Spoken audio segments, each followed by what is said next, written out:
Now, it is reported up to 50 Conservative rebels will be expected to formally reject David Cameron's EU renegotiation plans later today and declare Britain should leave the European Union. It's seen as a major challenge to the PM. Members of the Conservatives' Eurosceptic group in Parliament will reject, quotes, feeble renegotiation plans. There could be as many as 50 MPs, MEPs and Conservative peers. So what will that bring to the Brexit debate? Andy Wigmore is with Leave.EU. Joins me now. Mr. Wigmore, how significant might this be? It's only significant if you think about what's happened over the last few days. I mean, this is nothing new. A lot of people knew that there was a lot of people, Conservatives particularly, within the party who were very sceptical about Cameron's negotiations. But things have changed, and the narrative... Over the last few days, you mean?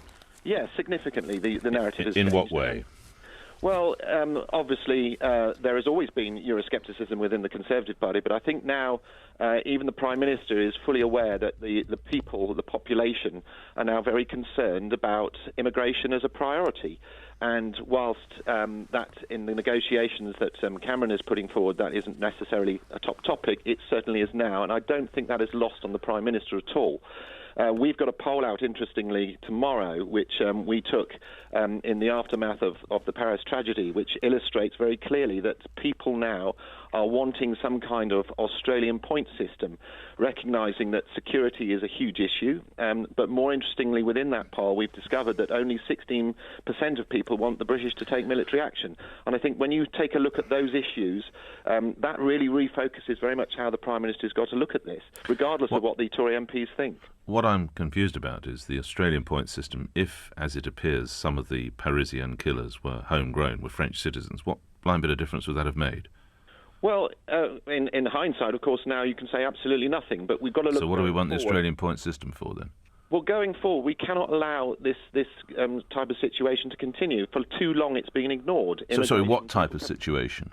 Well, the situation that we've been presented with, where you've got whether it's homegrown radicalism or migrants coming in from places like Syria and North Africa, as you're probably aware, that one of the indications is that one of these people came in through Greece.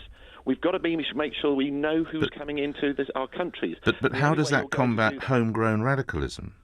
Well, that's a separate issue, Nick. You've got to actually, going forward, address some of the problems that we've got to address full-on, head-on, and we've got to recognise... I don't understand. How does a point system help combat homegrown radicalism? Well, that's a separate issue. What we have got to do is make sure that we have full idea of who is coming into our country. You've got to make sure that the type of people you're coming into this country are the type of people you want. And by having full eyes on them and knowing exactly who they are, what they do, exactly how the Australians do it, gives you a better chance of actually stopping and stemming the whole issue about Muslims coming in who are radicalised from Syria and other places like that. Andy Wigmore, you're with Leave.EU. You didn't frankly have the balls to put country before party.